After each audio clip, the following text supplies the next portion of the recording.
गुरुर्ब्रह्मा गुरुर्विष्णुः गुरुर्देवो महेश्वरः गुरुः साक्षात् परं ब्रह्म तस्मै श्री गुरवे नमः तस्मै श्री गुरवे नमः तस्मै Shri Gurave Namaha.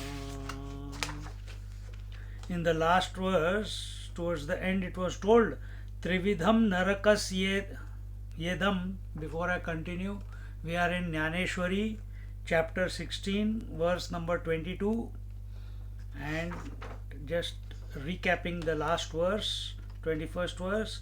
Trividham Narakas Yedam Dwaram नाशनमात्मनः कामक्रोधस्तथा लोभः तस्मादेतत् त्रयं त्यजेत्. As I told you, these three are the three doors to hell. In fact, actually it is one door only, appearing as three. So one here it says, this is the triple gate to hell, which spells doom for the self-passion, anger and greed. Therefore, one should discard these three. So how does desire come? We know, dhyayate vishayan punsa. Whenever we think about something, then a desire for that thing or person arises in our bosom. When the desire is satisfied, then again we want to desire that, so it turns into greed. But if the desire is not satisfied, whoever is the whatever person, circumstance, thing is an obstacle in satisfying our desire, then we have anger towards that. And if we are not able to express our anger towards that person or that or in the outwards in the society, then it becomes that anger which is percolating within our bosom, it turns into hatred. And when it gets expressed, it gets expressed as bitterness. So take care. Don't allow there. Where is that verse?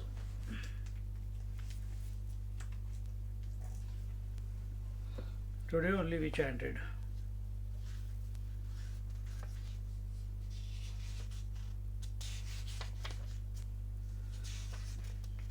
It says,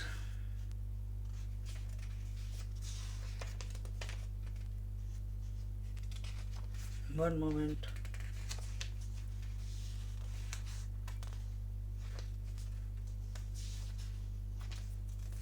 कहाँ गया?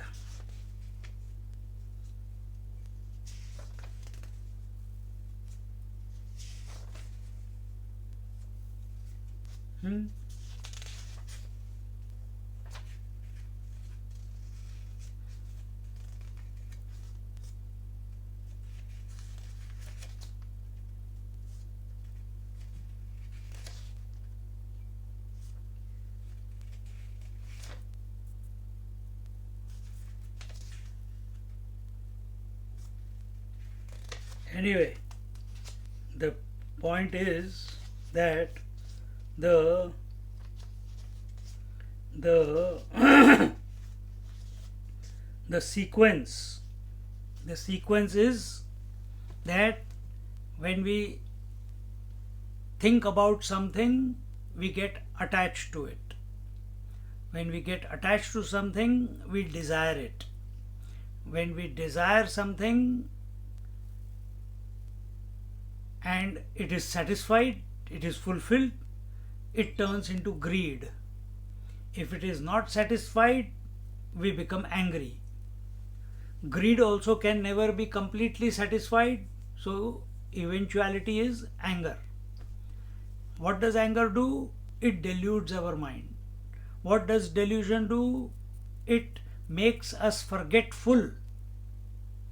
And what forgetfulness does, and what do we forget? We forget what is right and wrong in life. It leads to lack of discrimination. Forgetfulness leads to lack of discrimination. And this lack of discrimination is the bottom pit, bottom of the pit of a human being, when he doesn't know what is right and wrong, what is true and what is untrue. See, this was Arjuna's problem. When he was in the middle of the two armies, he did not know what was right and what was wrong. Therefore, the identity crisis. If he knew, then he wouldn't have any problem. He was behaving as if he is the grandson and he is the student of his guru and he is the brother of the others. Is that the position of is that the right description about yourself in the middle of the battlefield? Or in the battlefield there is only one thing, and what? That is enemy. Story over. See? So we must also know where we are at any given moment. At this moment, who we are, what is our position.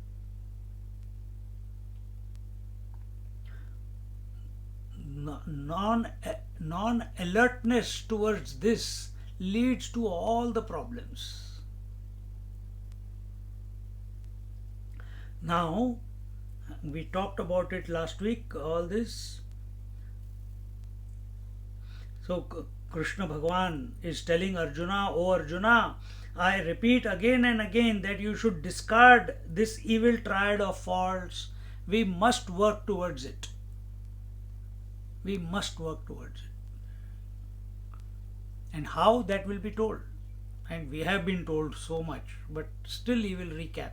Out of his compassion, the Lord keeps repeating things in different way, hoping that one word has to click. That's it.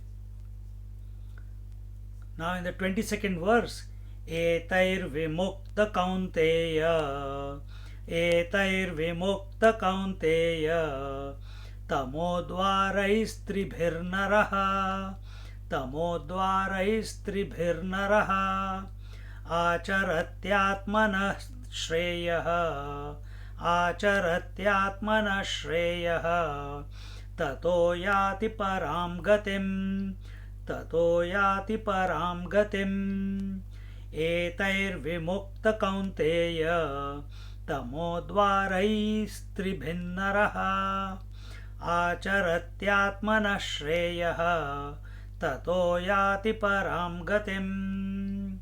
He says, a person, O son of Kunti, that is Arjuna, who is freed from these three gates of darkness, practice what is good for him and then reaches the highest goal. So, he who is able to become free from the clutches of these kama, krodha and lobha. And when do these kama, krodha, lobha precipitate in our mind? When does desire precipitate? When does anger precipitate? When does jealousy precipitate? Think. It only happens. These three only happen when we are running after the world, when we are running after possessions and relations. Think. You never feel uh, the type of desire that you have for the world. We never feel that type of desire for the Lord. We don't get angry for the divine. We don't get jealous, lobe, greedy about the divine. If you do, it will help you. But we don't. We don't. If you get attacked, if you desire Lord, hey, तुम्हारा उद्धार हो जाएगा. You will be blessed. I know some people who fight with the Lord. Why did you do this to me? As if he is their friend. And good, fantastic. At least they got someone, some support. And their greed for the Lord is that they're greedy in their mind, that no other thought other than the Lord's thought must come in the mind. So they want to have more and more thoughts. Greed is more and more of the same and same. So they want more and more of the Lord's name in their mind. See, if that happens, fantastic.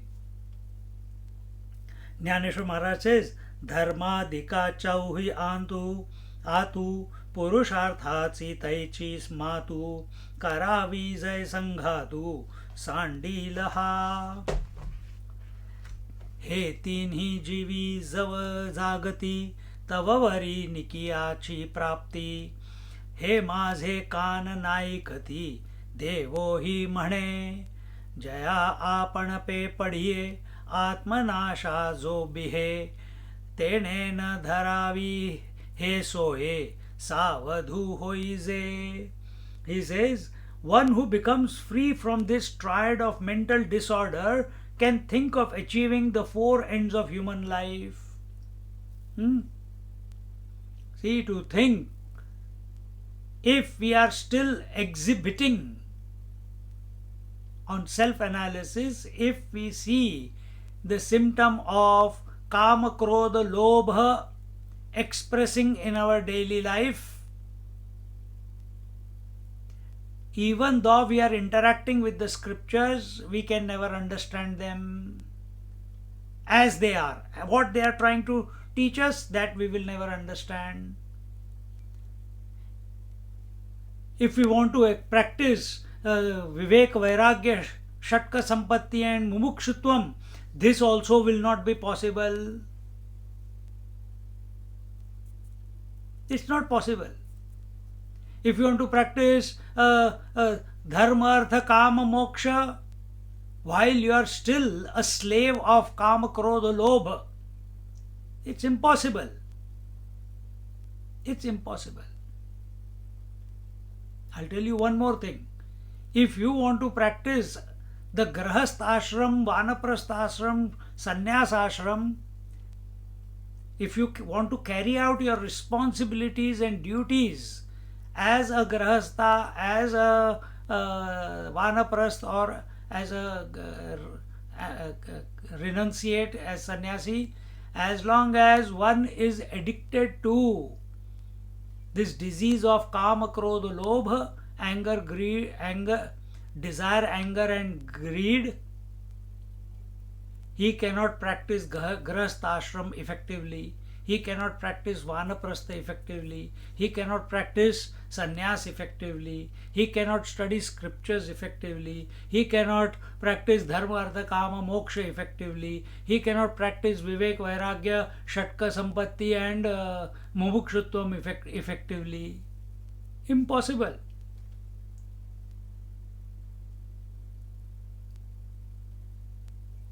That much importance is given here. So long as these mental disorders are active in anybody's mind, he will not achieve anything. Because they hijack all the energy, they hijack the attention, they grab you when you are at your vulnerable, and when they come we don't know. So one must be extremely alert and vigilant towards these three, not to fall into their trap. Then he goes on to say, if anyone says that he will, I am not going to listen to him. So said Lord Krishna. He further said, anyone who longs for his own good or is afraid of his doom should remain watchful and should not cherish these faults. It's direct instruction to Arjuna only, because Arjuna had lost the plot. He was saying it's better to die than to fight my teacher, my guru, my grandfather and my brothers. You understand?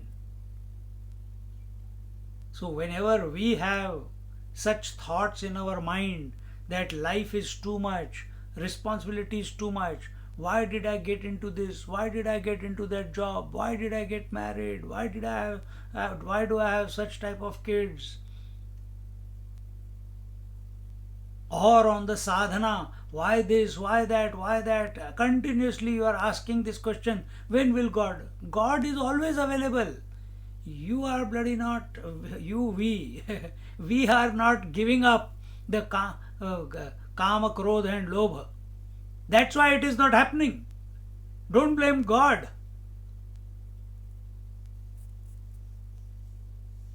Don't blame the sun. Why he is not shining? Open the bloody windows. For that you have to put efforts. And not live in darkness by closing all the windows and all the curtains.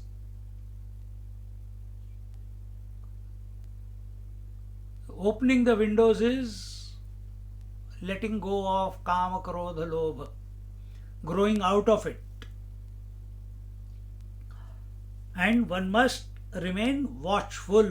As I said, remain alert and vigilant. Remain watchful. It comes up in many different ways. Continuing. पोटी बांधो निपाषाण समुद्री बाही आंगवण काजियावया जेवण काळकूटाचे इही काम क्रोध लोभेसी कार्यसिद्धी जाणतैसी म्हणवनी ठावोची pussy ययाचा गा जय कही अवचटे हेतकडी साखळ तुटे तय सुखे आपुलिये वाटे चालो लाभे त्रिदोषी सांडिले शरीर त्रिकुटी फिटलिया नगर त्रिदाह निमालिया अंतर जैसे होय तैसा कामादिकी तिघी सांडिला सुख पावोनी जगी संगुला हे मोक्ष मार्गी सज्जनाचा. He says, if one can hope to cross the sea on the strength of his arms after tying a stone around his belly, or is it possible? No, it is not possible. Why? The stone will pull you down into the water. Where? Forget about swimming. Then second example, or to survive after eating a meal of deadly poison, then alone can one expect to achieve the goal of life in association with passion, wrath and greed, because these three are the poisons. They are like the kalakut. Kalakut is the poison of the poisons. Halahal is there, kalakut is there. So these three are poisons, which, as I told you, when you express this poison, when you throw it out by words, it comes out as bitterness. When you keep it inside, it turns into hatred. See?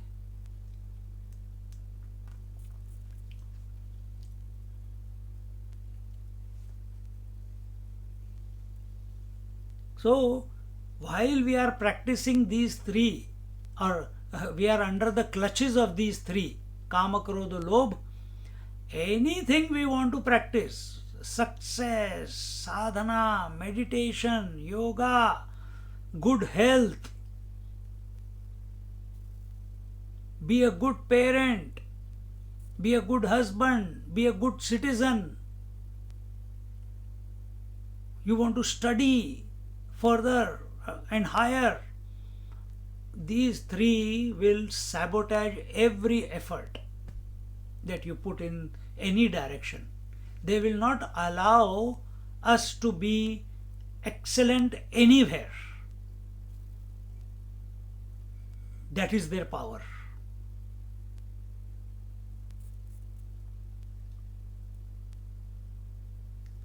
So you should wipe them out without leaving a trace of them. If one can break the chain of these three faults, then one can walk comfortably on the path of happiness. And I told you what was the path? I have to find that. Where I can't remember the verses.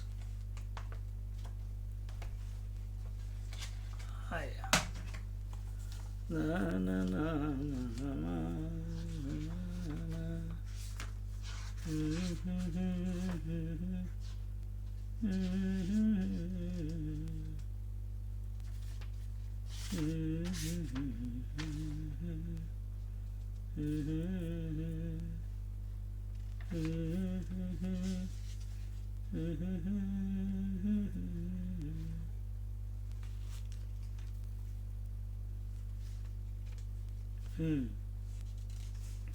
ध्यायतो विषयान् पुंसः संगस्तेषूपजायते संगात् संजायते कामः कामात् क्रोधोऽभिजायते क्रोधात् भवति सम्मोहः सम्मोहात् स्मृतिविभ्रमः स्मृतिभ्रंशात् बुद्धिनाशः बुद्धिनाशात् प्रणश्यति. These are the verse number 62 and 63 of the second chapter of the Bhagavad Gita. And this is not told to judge others. This is told for you so that you can catch where in that whole chain of fall, where are you? The first step is when you think about something. Second stage is you get attached to that thing that you are thinking about. Even in dream, even with your eyes closed. Then the third stage is whatever you are thinking attached to, you desire. That's the third stage. So if you feel that you are attached to something, understand why it has happened. Not because I am the father. Don't justify. You got attached because you have given undue attention to that particular thing or being. That's why. Then it says, dhyayato vishayan punsa sangasteshu upajayate, he gets attached. Sangat sanjayate kamaha, with attachment comes desire. Kamat krodho bhi jayate, and desire leads to anger. Then krodhat bhavati sammoha, when anger is expressing, we get our mind gets deluded. It doesn't understand that last time I got angry, I had to go and buy a new fridge because I destroyed the fridge. It forgets that I broke all the crockery in the house. Or it forgets that in the anger I hit myself, I kicked the table and I broke my toe. It forgets. Now the other three other toes gets so what is that? Where are we? Krodhat bhavati sammoha. Sammoha gets deluded. Sammohat smriti vibhramaha. What I was telling you was the remembrance. That is the smriti. Vibhramaha. It gets clouded. Memory gets clouded. That till now, whenever I have got angry, it has never served any purpose. It has not brought out any good in the end. We forget that. And then it says,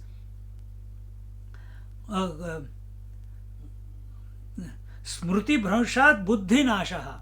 And when we forget, when we forget the past, when we forget the previous experience, when we don't remember what happened in the past, when we got angry, it leads to buddhi nashaha. It leads to lack of discrimination. And buddhi nashat pranashyati, and a person whose intellect is no longer able to discriminate between right and wrong, such a person is not called a human being. He is a Rakshas, Asura. So now this is the ladder of fall that is given in chapter 2, in these two verses 62 and 63. Now find out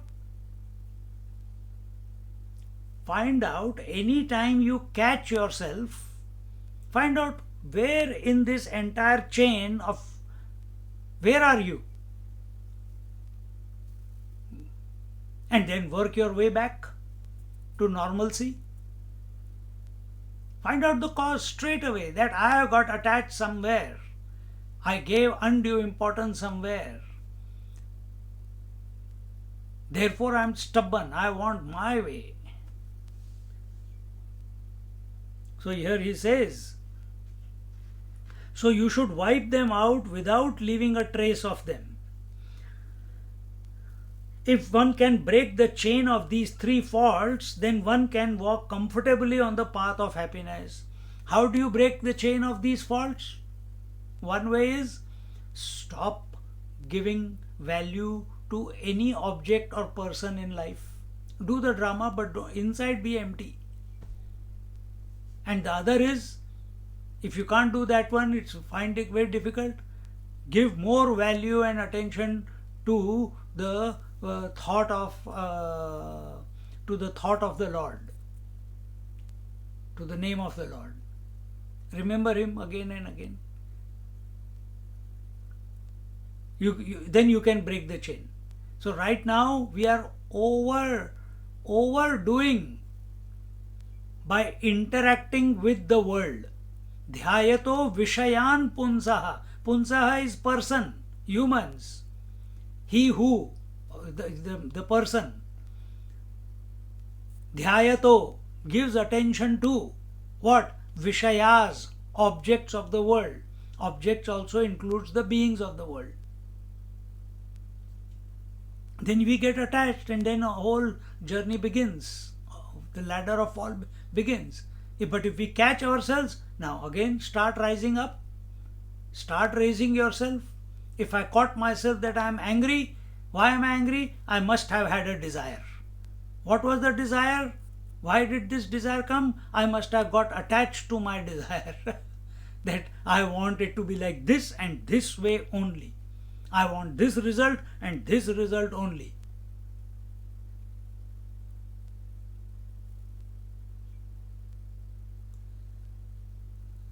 Okay. Take it out of your system. Stop giving it attention. At that very moment when you realize that this is what you are doing, offer it all to the divine, to the Lord. Let thy will be done.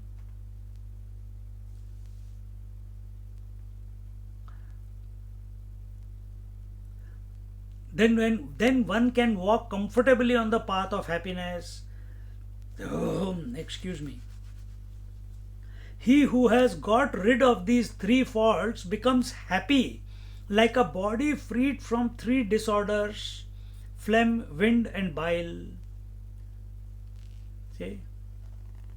Phlegm is the desire, anger is the bile, and greed, the desire is like the wind, anger is the bile, and greed is like the phlegm, sticky. We always say, we don't say phlegm of desire, wind of desire, breeze of desire. So in this manner, again, what does this mean? That the three humors in our body, the kapha, the pitta, and the vata, these three have to be removed. How do you remove them? Only when they come into balance with each other, they automatically vanish out of your. They are not able to express independent of each other. This is what integration is. So when he says that he who has got rid of these three disorders, or like a town free from theft, malicious gossip, and harlotry, or like a mind free from threefold afflictions. What are the threefold affliction? आदि भौतिक ताप, आदि दैविक ताप, and आध्यात्मिक ताप, or लोकेशना, वित्तेशना, पुत्रेशना, whichever way you put. Or the three tap is the sthula, sukshma, and karana. Gross, subtle, and causal. Three tap. The three tap are the waking dream and the deep sleep. Sattva, Rajas, Tamas. That same Sattva, Rajas, Tamas is being told here as the Kapha, Pitta, and Vat. Because they are the expressions of those three. Vat is the wind. The Vat is the wind. Anger is the bile, and the what is the third one? Greed is the phlegm. So see, there is one more place where we become free of these three. All the anger is forgotten, greed is forgotten, jealousy is forgotten, hypocrisy is forgotten, arrogance is forgotten, attachment is forgotten. Is the state of sleep, isn't it? That is when we feel the bliss of sleep. So how come we unknowingly, consciously keep repeating that which is not serving us, not allowing us to be happy? Because these three will never allow us to be happy. And we give these three up. Mooladhar, Swadhisthana, Manipur. At the fourth chakra, which is the Anahat, when the mind is free of these, has transcended these three,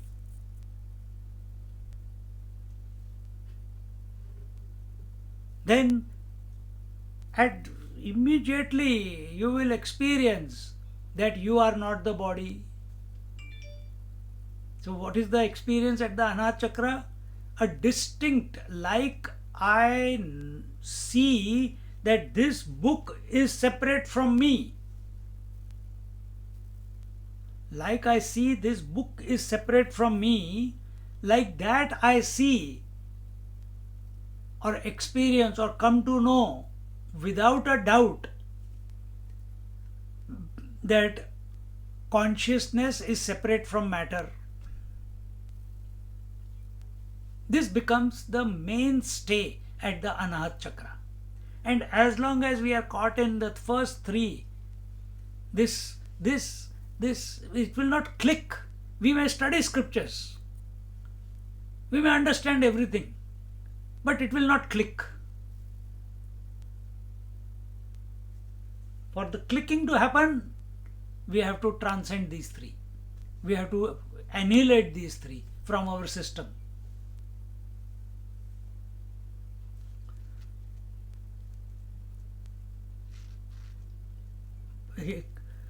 Or like a mind free from threefold afflictions, he then secures the company of righteous persons and treads the path of liberation. Such a person who is not desiring anything in the world, who is not greedy about anything, then now what will he, if at all there is a desire, what is his desire? His desire is, who am I? His desire is moksha. His greed is, how can I remain silent more and more time during the day? That is his greed now. Or his greed is, how my mind can be continuously be washed by the name of the Lord. That is his greed. See? So, how to bring this about? So, Bhagwan Jnaneshwar Maharaj is telling here in the uh, in the 38th verse, the 38th or 39th,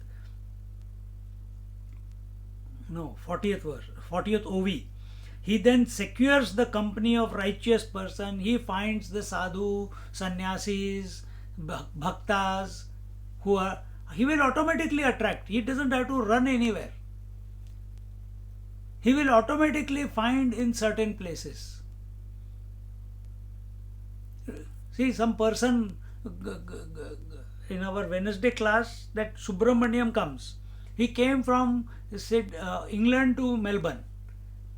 And he was thinking, I am in Melbourne with my daughter, whole day, or nothing to do. Now there is no satsang. Is there any way? And he must have been thinking about it. If you are desiring, if that urge is there that I want to be in satsang, I don't want to waste my life like this, my day like this. Yes, I can be in satsang with myself, but all the time it's not possible. Sometimes still we are not ripe yet. So we want to listen. We want such thoughts which are which give us different angles of approach to the same truth. And in that process, many things keep dropping away. Just merely by listening, they keep dropping away. Or we just enjoy listening to the bhajan, listening to the kirtan, listening to the satsang. That's the whole purpose, that you must enjoy. You must become empty. Because when we comes to the company of such saints and sages, such devotees, then the topic is always the divine. Now no more talk of the world, no more talk of, if the talk of the world comes, then the desire will come of the world. And if that desire is not satisfied, how I am the unfortunate one and others are fortunate, this thought will appear. Then anger will come.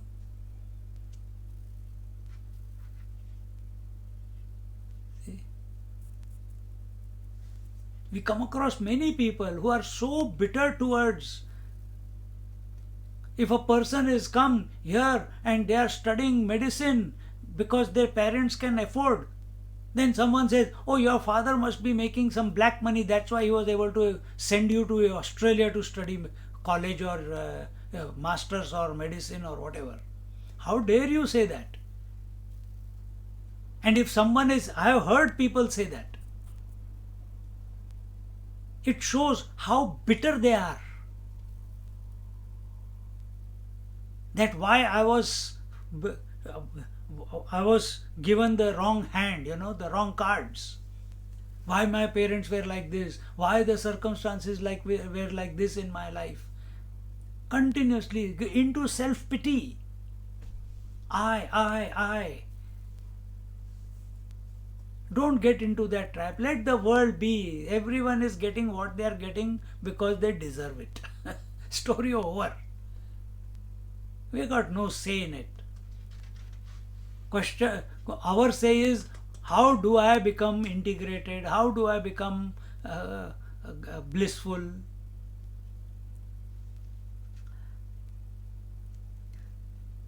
Then he says, Mag satsange prabale swachhastara che nibale janma mrityuchi nimale nistare rane te veli atmanande aghave जे सदा वसते बरवे ते तैसेची पाटण पावे गुरु कृपेचे तेथ प्रियाची परम सीमा तो भेटे माऊली आत्मा तये खेवी आटे डिंडिमा सांसारिक हे ऐसा जो काम क्रोध लोभा झाडी करूनी ठाके उभा तो ये वडिया लाभा गोसावी होय.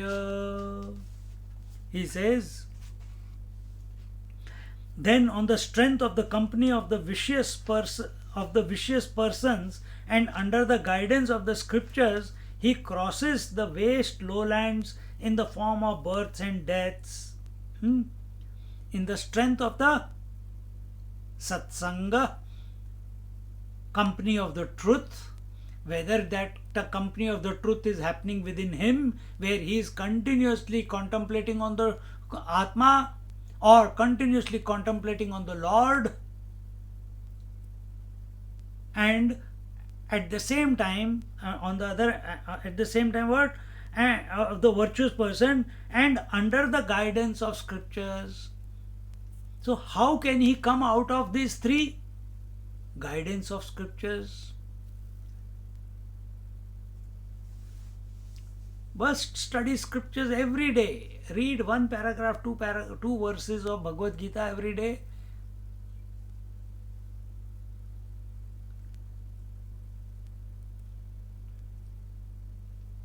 And under the guidance of scriptures, he crosses the vast lowlands and attains the beautiful spot in the form of Guru's grace. Guru's grace is the first expression of the Guru's grace, is coming to recognize that consciousness and matter are separate to each other.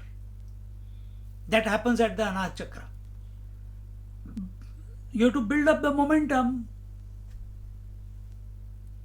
If it still hasn't happened, then we have to build up the momentum. You have to build up the momentum. How it will happen, don't worry about it. You build up the momentum to ever remain in satsang. Either you are listening like this, or you are with yourself, or you are in silence. And slowly, we must bring ourselves to a point where in and through all activities we are in that silence. Then it will happen. It will suddenly, one day, the kettle makes the sound only when the steam has reached its limit. This breakup of identification that I am the body, this breakup will only happen when the pressure inside has, I'm not saying that you keep building pressure in your head and body and blast. We are not talking about that. It's a gentle pressure. It's a continuous awareness.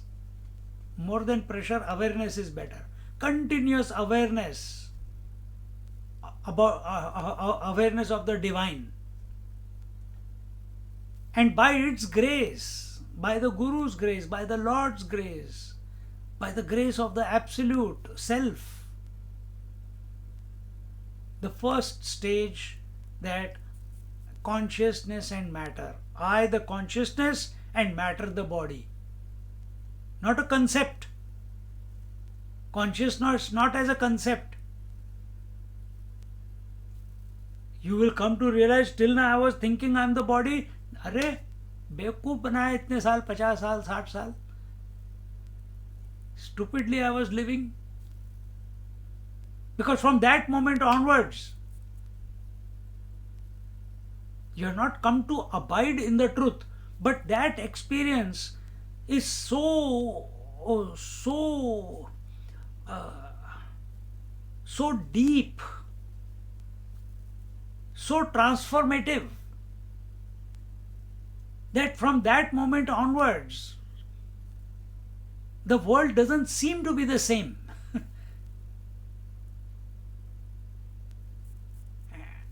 Because I don't consider myself to be the body. So how can, only through, because of this body I was having the relationship with the world, isn't it? So once I realize I am not the body, I am the consciousness, then automatic declutching from the world. If declutching from the world, Kama, Krodha, Lobh also declutch.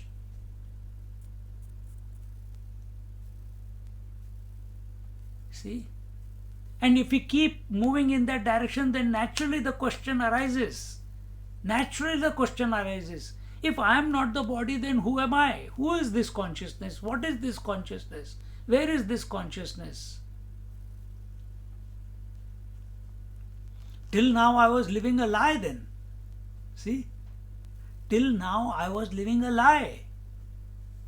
From that moment onwards, these statements that Atma is never born and Atma never dies, body is born and body dies, it will become crystal clear. You don't need to study scriptures for that.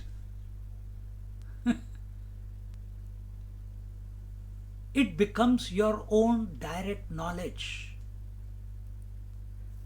But you don't know yourself, the self that you are, which has got separated from the body, as if you don't know its full potential. Because still the muck of identification is still lingering.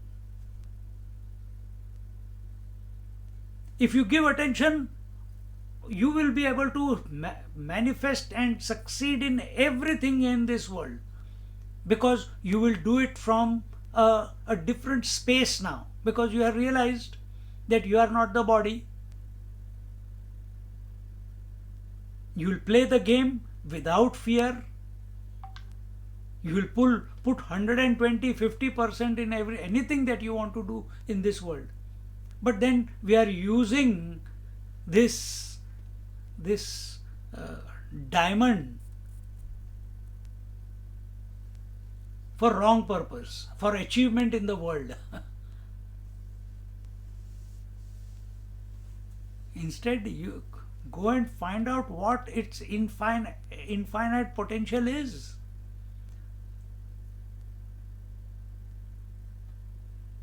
And that's when the Upanishads, at this moment, then Upanishads come into your life.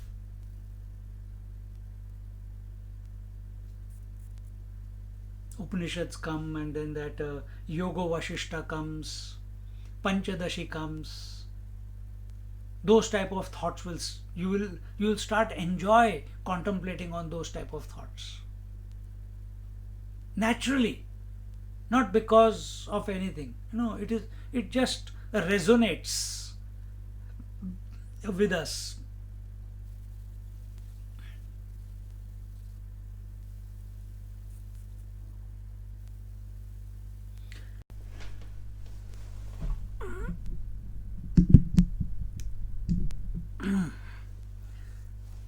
Yeah. So, what was I saying?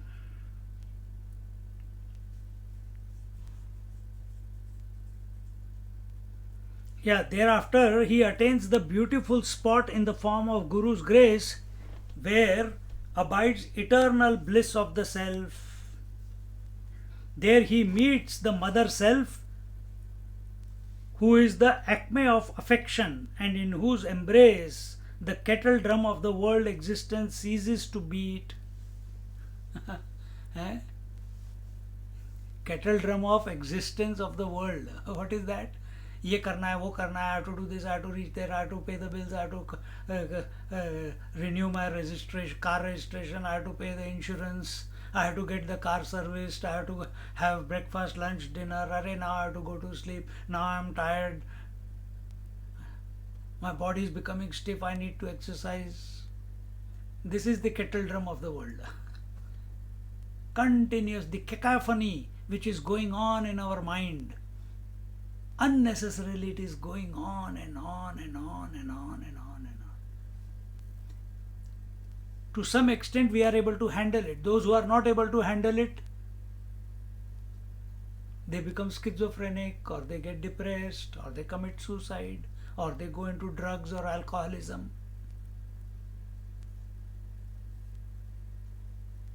But if we think we have handled it, no. It seems we have handled it. But imagine that during the day, during your waking state, you are moving around in the world with a mind which is like in the deep sleep. How beautiful it will be. Zero thoughts, zero drama going on, zero dance. See? it will be a deep conscious silence which never separates from you in spite of whatever has to come in your life. See?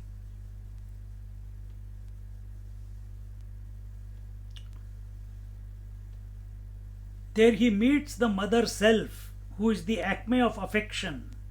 That is the Paramatma. He meets the self, who is the acme of affection and his own whose embrace. And once this fellow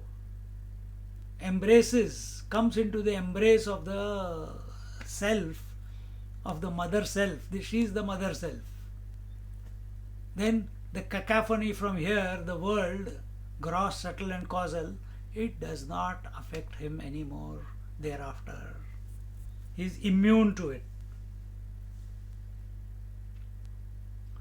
Thus, he alone who frees himself from passion, anger and greed wins the prize of the self. To think that and justify that, I am angry, I am the angry truth, I am the angry Atma, I am the jealous Atma, I am the desirous Atma. It doesn't work that way. The other day someone was saying that, Swamiji, the world is so varied. I said, yes, world is varied. I didn't know what the next sentence was coming. We are also studying scriptures. You are also studying scriptures. Everyone doesn't have to accept what you say. Everyone can have their own version of truth. Everyone can have their own version of truth. And is that not valid?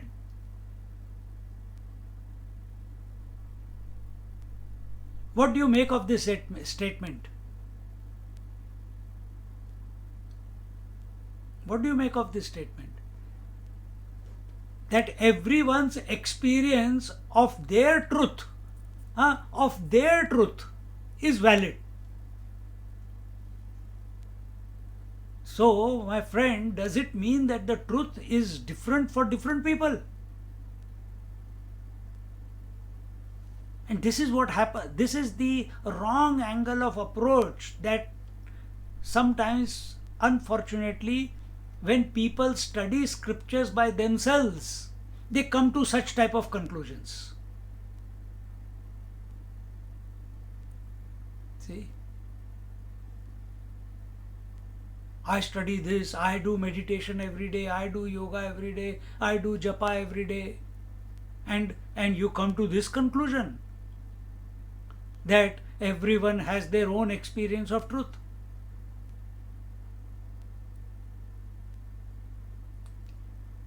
Relatively, yes. Relatively, how you see this room and how I see the room is different, because we are all sitting in the same room but having different angle of approach to it, isn't it? If you are opposite to me, you cannot see what I am seeing in the room if we are all in the same room. Then that is a relative. Your vision is your reality, his vision is his reality. But who is the teacher in the classroom? Who understands that all the visions are correct? All the visions of the students are correct, because he's separated himself from it. Because if all the students give and draw, I saw this, I saw this, I saw this, and they give, and then the teacher says, now give it to the person opposite to you, and students will mark the paper of the other student opposite to them. Everyone failed. Everyone failed. But from the teacher's point of view, everyone has passed, isn't it? So, having our experience of the truth, I have experienced this, I have experienced that, I am having these visions, I am having, it's that is the wrong way, wrong approach, and wrong way to go. One must try not to have, we must not try, we must not give too much value to the experiences, and we must always study from a teacher. When we study by ourselves, there is 110% possibility that you will misunderstand what the scriptures are saying. And this is the parampara. We studied from our teacher studied from his teacher studied from his teacher, his teacher from his teacher, and continuously the whole parampara is coming. We may use our own examples, but the knowledge is the same.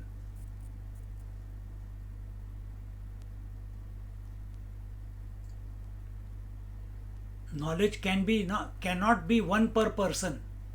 Knowledge cannot be one per person.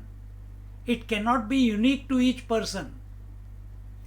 Your space and my space, your house space and my house space cannot be different. They seem to be different because of the bricks around it, but the quality of the space is exactly the same. They are not separate. So the truth is the same in all circumstances, because it can never be touched by any circumstance. It can never be touched by any experience.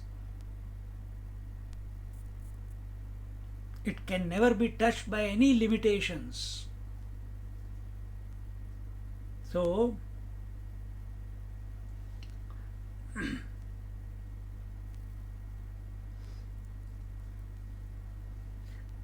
when we have through yoga or pranayama or japa, etc., kundalini abhyas, when we have dissolved the impact, reduced the impact of kama, krodha, lobha on ourselves, then what do? Now seek the truth. To seek the truth, how do I do that? Be in the company of such master devotees or seekers, or be in the company of satsang. And continue to study the scriptures. Continue to be exposed to the scriptures. Someone is studying and they say, Swamiji, is karma not ultimate? And then I was explaining, they said, oh, but Jiva, we are the part of the divine, isn't it? The mother was saying. No, for her, for the mother, I don't want to say no, it is right. We are part of the divine. But to her daughter, who was also there, I said, if you want to understand the whole thing, then you have to study the Bhagavad Gita. What is the place of karma? What is the place of dhyan? What is the place of bhakti? What is the place of jnana? Until unless karma, duty, then you cannot go beyond body identification. Duty is only for the ego. And you want to realize that you are the infinite. God performs all his duty without taking any responsibility.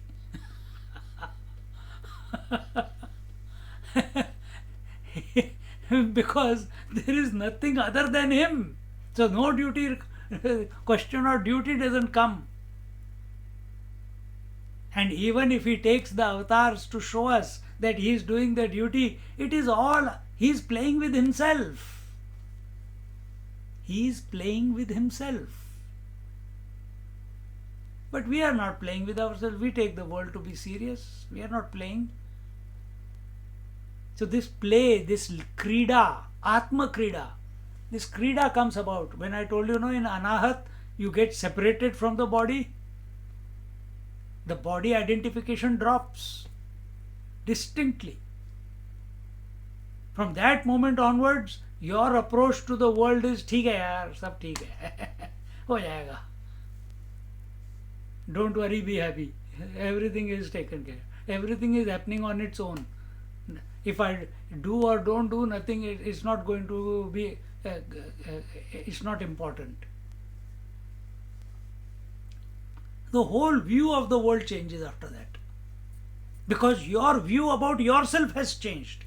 Right now, I am thinking I am the body, meaning I am the body, I am sitting here, I have to understand, I have to take it in, I have to, Shravanam, Mananam, Nididhyasanam, all this is going on. But once it clicks that you are the Atma,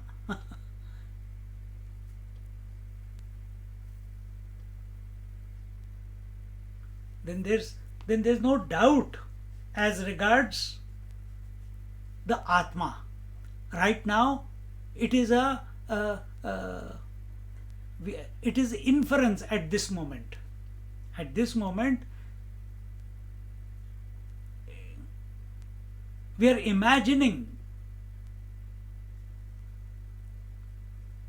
While we are thinking that we are the body, we know there is life expressing through this body, which is not expressing through the dead body. That life is here. I am that life. I understand. But what is that life? What is that spark? That I have not caught. I suspect it to be there, but I am still thinking about it, no? And as long as I am thinking, I am not it. As long as I am thinking, I have not come to abide in it, even though I am abiding all the time. But it's not become my direct experience. At the Anahat Chakra, it becomes our direct experience. And after that, we continue to study. We continue to study the scriptures, so that I can come to remain steadily, continuously in the Atma that I am, not in the body that I am. And as I pursue in that, continue to make myself available to myself in its original sense, not as the body, not as the mind, not as a concept, not as an idea, not as a thought, as the self contemplating on the self, remaining with itself. And slowly the impact of the world, impact of the memories, impact of the old notions, the impact of the vasanas, all this starts diminishing by itself. You don't have to do anything. All you have to do is remain with yourself without initiating anything. Just like you remain with the sleep without initiating anything. When sleep comes and when the whole world goes out of your mind, you don't even bother about it, isn't it?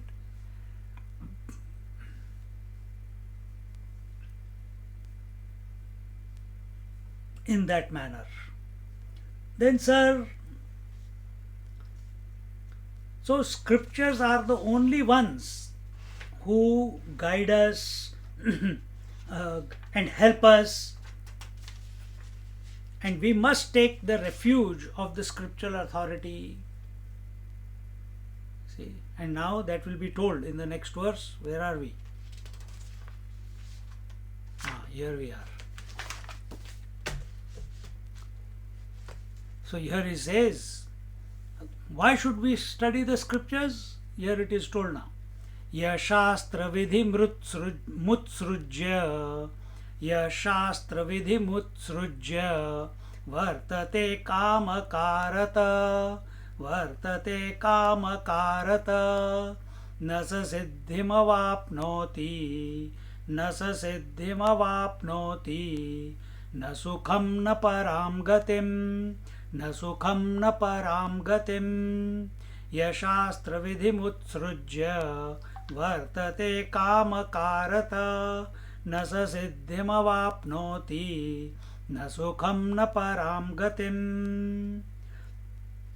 Therefore, in the 23rd verse,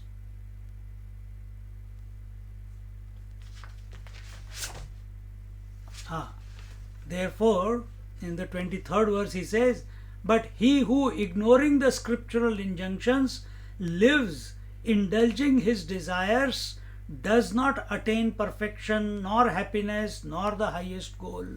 Okay, the why we should study scriptures, it will tell you in the last verse.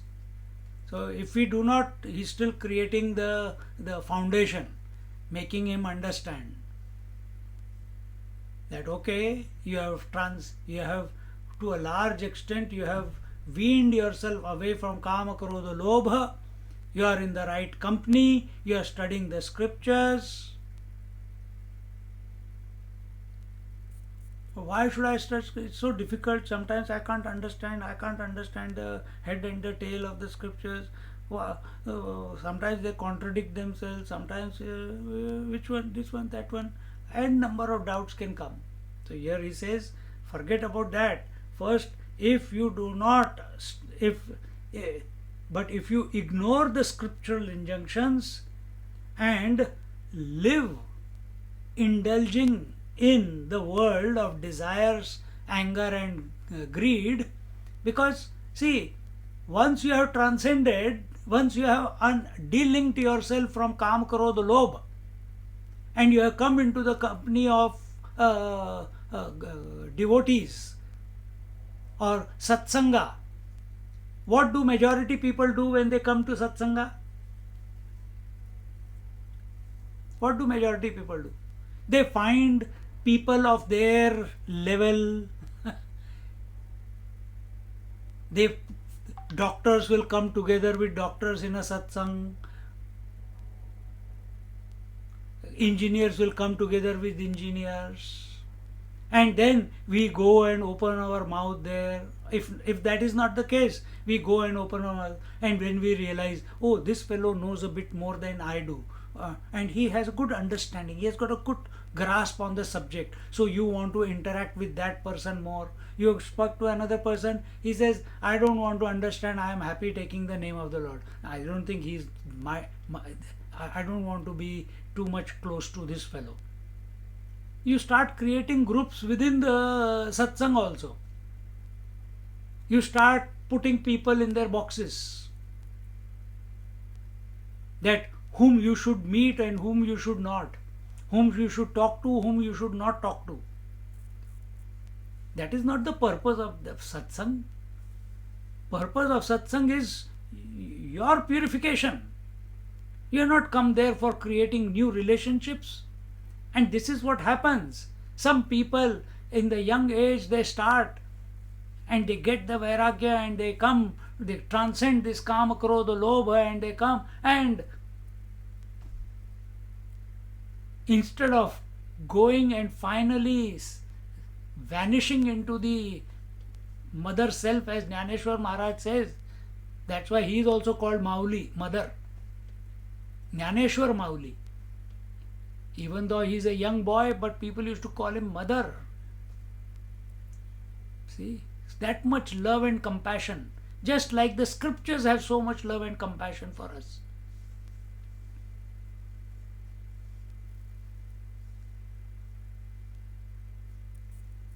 So instead of contemplating on the truth, if we don't take the dicta, injunctions of the scriptures and live according to the scriptures, naturally the question comes, how do I live my life then?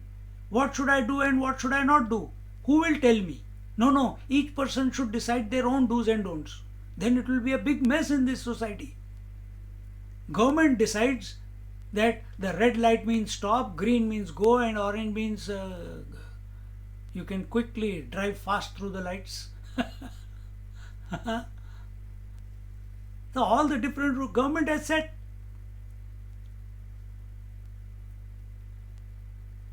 So who is giving us the do's and don'ts? Our parents, who themselves are ignorant. Our government will give us injunctions of how to live a self-oriented life. They have got no idea. Professors in the university who are talking about philosophy, they have never experienced the self. They don't even know the, the depth of the scriptures. They are only lost in words. And if you go against their words, they make you fail. Or they sabotage your thesis. See? So, who tells us what is right and wrong in our life? What to do and what not to do? How to live and how not to live? Scriptures. And we are not talking about just mere rituals. Here, entire Bhagavad Gita was about what should be our attitude to life. What is that one precious goal that we must be pursuing in and through our daily life? That is what Bhagavad Gita is telling us. It is continuously bombarding us. Hey, you think you are the individual? No, you are the infinite one. Again and again. From the 6th chapter onwards. It is telling us. If someone else comes and tells you like that from the outside on the street, you'll take him for a fool. Get him admitted into a mental asylum. So we have to accept scriptures, and if we do not accept scriptures and the path that they have charted out for us, we can never come to realize the truth. Then how come many masters never study the scriptures and they realize the truth? Because they have studied the scriptures or been exposed to them in their past lives. That's why. How do you know? We don't know. Scriptures say that.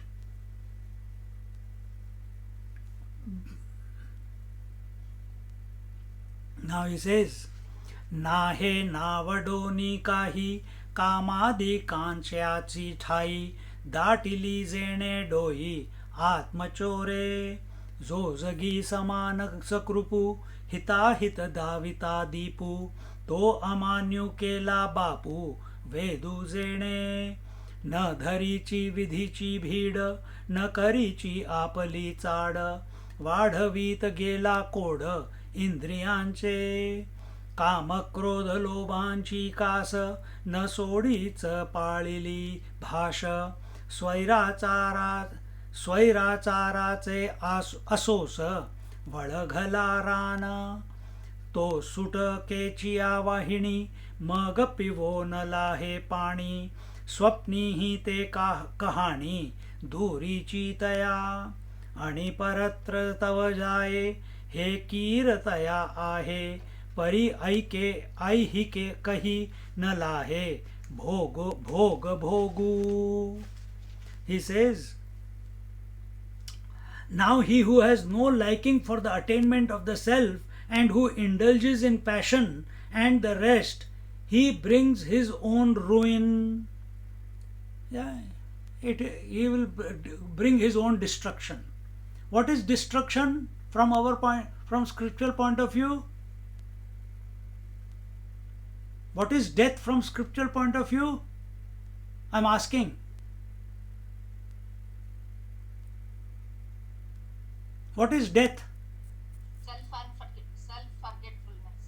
Yes, that's fine. How does he bring his own ruin? He brings in, see, even if you have realized yourself, what is its expression? You are ever in Ananda, Paramananda. So, the ruin is not death in the sense of body death or disease. That may happen. But more importantly, he is living in misery, mental misery all the time. These are the complaint boxes, these are the critics, these are the people who are depressed, these are the people who are never happy with any damn thing in this world. Even if great things happen to them, still they'll find something to complain about it. This is the shortcoming in these people. This is how they bring their own ruin. So many people are there, they are rich, they have got good families, but they are not happy. But they are not happy in spite of everything. See? So bring their own ruin. He disregards the fatherly Vedas, which are uniformly kind to all and which show, like the headlight, the path of merit and demerit. So the scriptures show us, the Vedas show us what is, how do you accrue merit, what is the meritorious path, and what is the opposite of it. See, we are all, if we want to know the truth, it is not a religion. Knowing the truth is not religion. Following Sanatan Dharma is not a religion. Hindus may call it Hindus, that we are Hindus. But Sanatan Dharmi is not a Hindu. He is everything. That is our original, identity.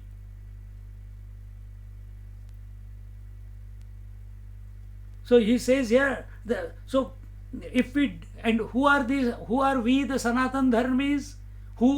Sanatan Dharma means only one thing, that we accept Vedas as the authority. And whatever the Vedas say, that is the final word for us. That is the final word for us. Now live according to that. And if we don't, and the Vedas which are uniformly kind to all. So if the Vedas are saying you are not the body, you are the self, accept it and work towards it. If the Vedas are saying that the society is automatically divided into Brahmana, Kshatriya, Vaishya, Shudra, accept it. Don't make it an issue. Don't make it into a caste. Understand the spirit with which the Vedas are saying that. And they say that it is according to Guna and Karma. If the Vedas are saying there are 4 stages in life, Brahmachari, Grahastha, Vanaprastha and Sannyas, then accept it and live according to that. Don't try to disprove the Vedas. No, now I am in the Vanaprastha stage. Yes, according to this, I am in Vanaprastha. But I think I still got so much to contribute to the society. Life is not about contributing to the society because you did not create the society. You did not create the environment. You did not create the world. Then who created the world? The one who created, let him take care. You take care of your salvation. So if we have reached a certain stage, now it's time to withdraw from the world. It's time to start closing the shop. Nisargadatta Maharaj did it. He handed over the shop. See, we want to hold on to the shop. We want to hold on to the keys.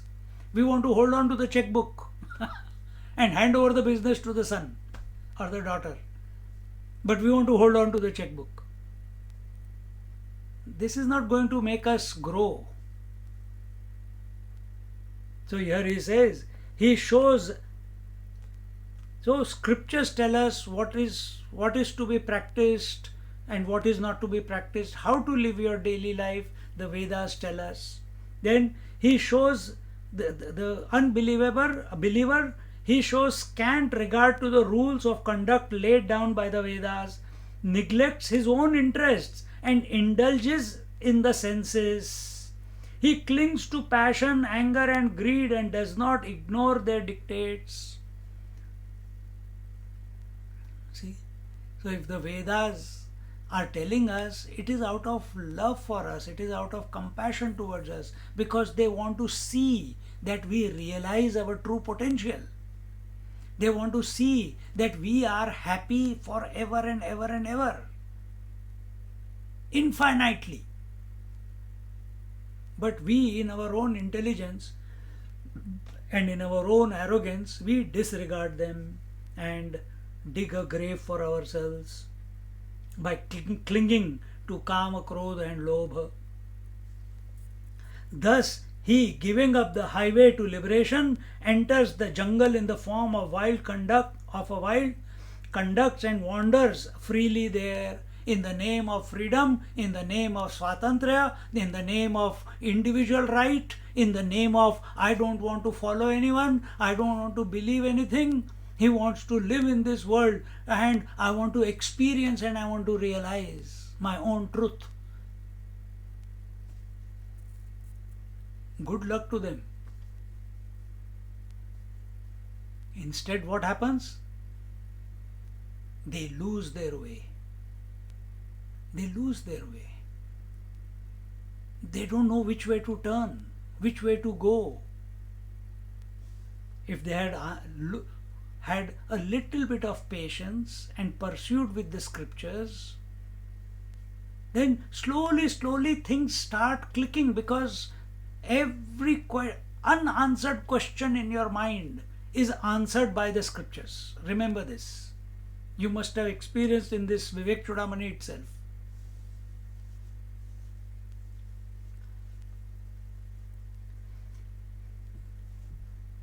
And in the form of wild, conducts and wanders freely in this jungle of this world. He cannot free himself from these mental disorders even for a moment, and he does not even dream of getting out of their clutches. Out of the clutches of what? Clutches of possessions and relations. These are the two clutches. We have to get out of these two clutches. From somewhere outside, anything can happen. Inside, in our mind, in our disposition, there should be completely delinking. Otherwise, go to old age homes and you will see how lonely people are there who have never taken the name of the Lord even once in their life. Or even if they have taken the name of the Lord but never given up, or never changed their lifestyle, continue to indulge, continue to live at the relationship or possession level. How many lonely people? How many dissatisfied people?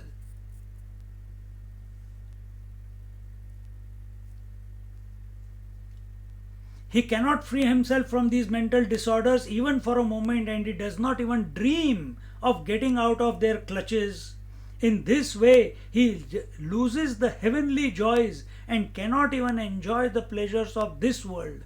A person who is afflicted in the mind, who is continuously complaining, continuously miserable, continuously dependent on alcohol, drugs,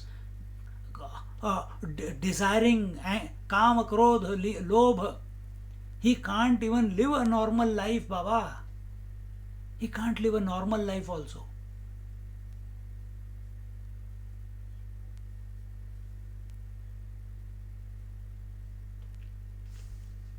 Then, तरी माशा लागी भुलला, ब्राह्मण पाण बुडा रिघाला, की तेथ ही पावला, नास्तिकवादू, तैसे विषयांचे निकोडे, जेणे परत्रा केले उबडे, तव तोची आणिकीकडे मरणे नेला.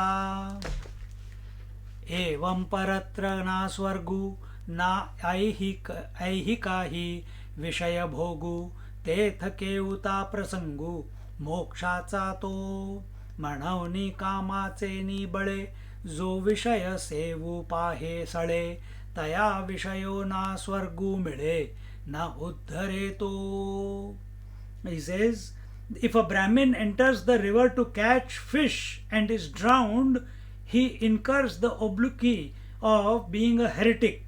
In this way, in the pursuit of sensuous enjoyments, he loses heaven and gets into the clutches of death. And it is not death when the body dies. He is dead even while living. A miserable person is a dead person while living, because he is far, far, far away from the bliss that he could be enjoying, that which is his nature. See? And we are not only talking about the bliss of the self. There are many interim blisses. Bhur, bliss of this earth, where you have everything, nothing to complain. There are many people on this earth. Go to the camps on the border of Turkey and Syria. Go to Africa. They don't even living in camps, no food, no water, no health, no clothes, no home to call. Many children, millions of them don't even know where the parents are. So compared to all the millions of those in this world who are, let's use the word unlucky, compared to that, for them, just like if you go to an African country, very poor one, and there is a 5-star hotel there, for all those people, stepping into that 5-star hotel is like going into heaven. Isn't it? So for many of those people, the life that we are living where nothing is lacking, it is the life of heaven. They can't even imagine it. But is that the end? Or is there more possible? So there is Bhur, Bhuva, Swaha, Tapa, Janaha, Maha, Satyam. So many different levels of heavens are there with their corresponding joys. But if you want that, then you have to follow the scriptures. If you want that also. But no, we are happy with our own miseries. We want to hold on, my darling, misery. And miseries only come from attachment to, again I'll repeat, possessions and relations. And then the onslaught of desire begins, because we have got attached. Dhyayato vishayan punsan sangasteshu upajayate.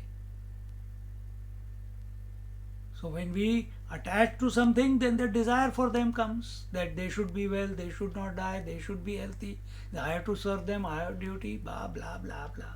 Goes on and on and on.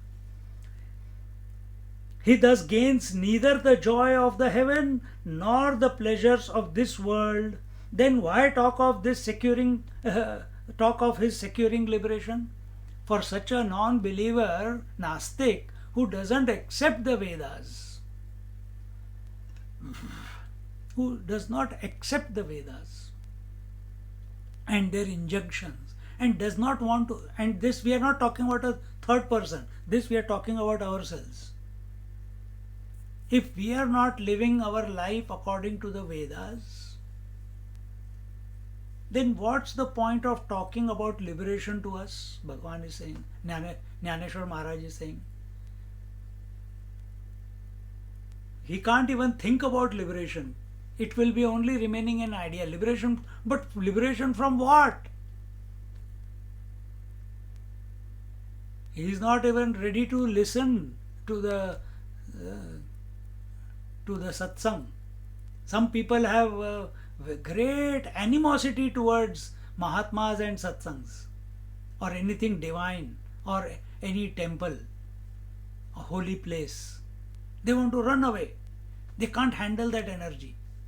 Are we one of those? That we are fooling ourselves by listening to the satsang, listening to the talk of the truth from the mouth of Krishna and Jnaneshwar Maharaj, and yet indulging in kama, krodha and lobh, indulging in the world of relationships and possessions, then we are doing disservice to ourselves. Then as much as, in the beginning itself it told, as much as we may want, we can never come to realize the truth. In view of this, whoever under the urge of passion strives for sensuous enjoyments does not secure either worldly or heavenly pleasures to achieve salvation. Neither a miserable person, a person who is under the clutches of kama, krodha and lobha, he cannot even achieve success and joy of success in this life also, and forget about the salvation anyway. And we'll look at the last verse and the conclusion in our next class, and that will be the a link to the next chapter. The last verse is the link to the next chapter. Om Purnamada Purnamidam Purnat Purnamudachyate Purnasya Purnamadaya Purnamevavashishyate. Om Shanti Shanti Shanti. Harihi Om. Shri Gurubhyo Namaha. Harihi Om. Sit quietly for a few seconds.